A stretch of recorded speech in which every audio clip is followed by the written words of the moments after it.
পৌঁছে গেছি উদ্যান প্যালেস। তো এটা হচ্ছে গেটের সামনে আমি দাঁড়িয়ে আছি, উদ্যান প্যালেসের এন্ট্রি গেট যেটা। আর এদিকে দেখুন টিকিট কাউন্টার আছে। উদ্যান প্যালেসে ঢোকার মাথা পিছু টিকিট হচ্ছে 40 টাকা করে, ইন্ডিয়ান টুরিস্টের জন্য। তো আমরা এখন টিকিট করবো, টিকিট করে আপনাদের নিয়ে ভেতরে ঢুকবো, সঙ্গে থাকবো। বন্ধুরা, আমরা এখন চলে এসেছি উদ্যান রাজপ্রাসাদের চত্বরের ভেতরে। আগেই বলেছি আপনাদের, এই ত্রিপুরাতে এক সময় রাজত্ব করত মাণিক্য বংশের রাজারা। 1401 থেকে প্রতিষ্ঠিত হয়েছিল এই মাণিক্য রাজস্ব বা মাণিক্য সাম্রাজ্য। প্রথম রাজা ছিলেন মহামাণিক্য। তিনি প্রথম রাজা 1401-এ অভিষিক্ত হয়েছিলেন এই ত্রিপুরার রাজা হিসেবে। তারপর থেকে দীর্ঘ 1000 বছরের বেশি রাজত্ব করেছে এই মাণিক্য সাম্রাজ্য এখানে।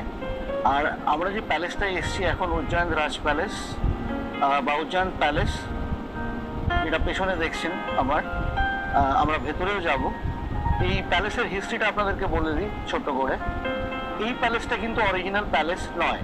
মাণিক্য রাজাদের অরিজিনাল যে প্যালেস ছিল উদ্যান রাজপ্রাসাদ, সেটা এখান থেকে আরো 10 কিলোমিটার দূরে অবস্থিত ছিল। এবং সেই রাজপ্রাসাদটি বানিয়েছিলেন মহারাজা ঈশানচন্দ্র মাণিক্য। 1862 সালে সেই প্রাসাদ নির্মাণ হয়। কিন্তু দুর্ভাগ্যবশত 1897 সালে জুন মাসে এখানে ত্রিপুরাতে যে ভয়ঙ্কর ভূমিকম্প হয়, তাতে সেই পুরনো যে প্যালেসটা ছিল সেটা পুরোটাই নস্যাৎ হয়ে যায়।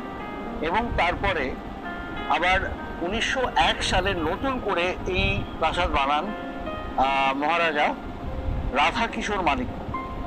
1901 সালে এই প্রাসাদ যখন বানানো হয়েছিল, তখনকার দিনে এই প্যালেসের কস্ট পড়েছিল 10 লক্ষ টাকা বানাতে। এবং আমাদের এখানে আরেকটা জিনিস বলে রাখি, আপনারা যারা কলকাতার মানুষ, আপনারা মার্টিন বানের নাম সকলেই শুনেছেন। এই প্যালেসটা কিন্তু মার্টিন বানের তৈরি করা প্যালেস। 1901 সালে এই প্যালেস তৈরি হওয়ার পর দীর্ঘকাল, মানে 1949 অবধি রাজ পরিবারের সমস্ত সদস্য কিন্তু এই রাজপ্রাসাদেই থাকতেন। 1949-এ কি হয়, 1949-এ ত্রিপুরা চলে আসে ভারতবর্ষের আন্ডারে।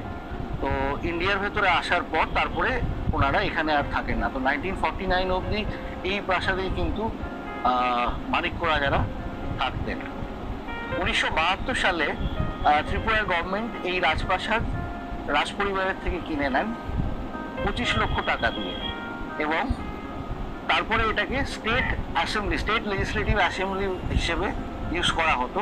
তো 2011 অবধি এই রাজপ্রাসাদ state legislative assembly of Tripura হিসেবে ব্যবহৃত হয়েছে।